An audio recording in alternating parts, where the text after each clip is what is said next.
So I want to start by saying you all are already the experts here.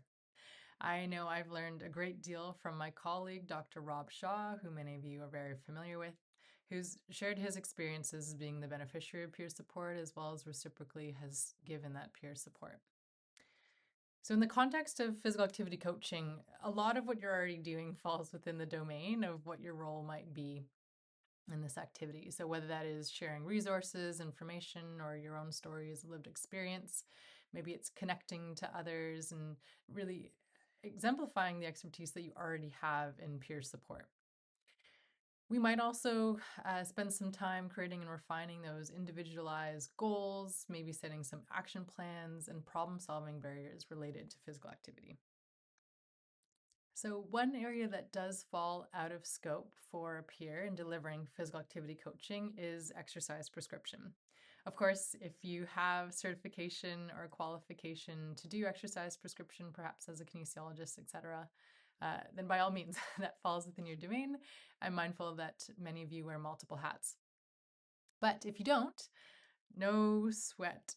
You don't have to be an expert in exercise prescription. There are a few ways that you might approach this if a client is interested in an exercise prescription. So, one is that your client might already have a program that was developed by their physiotherapist before they were discharged from hospital or rehabilitation. So, you can refer them to that. If they don't have that, or perhaps the program is outdated, then potentially you might be able to refer out to a kinesiologist, clinical exercise physiologist, or physiotherapist. These are all qualified exercise professionals that have the requisite training and expertise to work safely with individuals with spinal cord injury. Now, it is possible that a personal trainer might also be appropriate if they have the requisite experience and training and the client themselves doesn't have any health or medical concerns that would affect their ability to exercise or require exercise modification. And in some cases, none of those are an option, and so maybe it's referral to community exercise classes.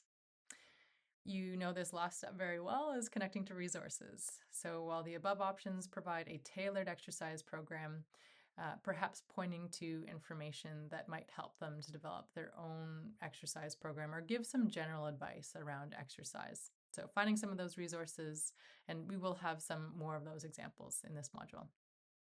Now I'm going to pass it over to kinesiology student Stephanie Wu to share a little bit about different roles. Awesome. Thank you so much, Jasmine. As mentioned in this slide, we'll go over different roles that people might have in supporting individuals with spinal cord injuries. Firstly, our peers play such a valuable role in sharing their lived experience and knowledge. I think hearing the possibilities from someone with similar experience can be really empowering and help individuals feel seen and understood. Peers also help with navigating resources and identifying problem-solving strategies to address barriers and goals.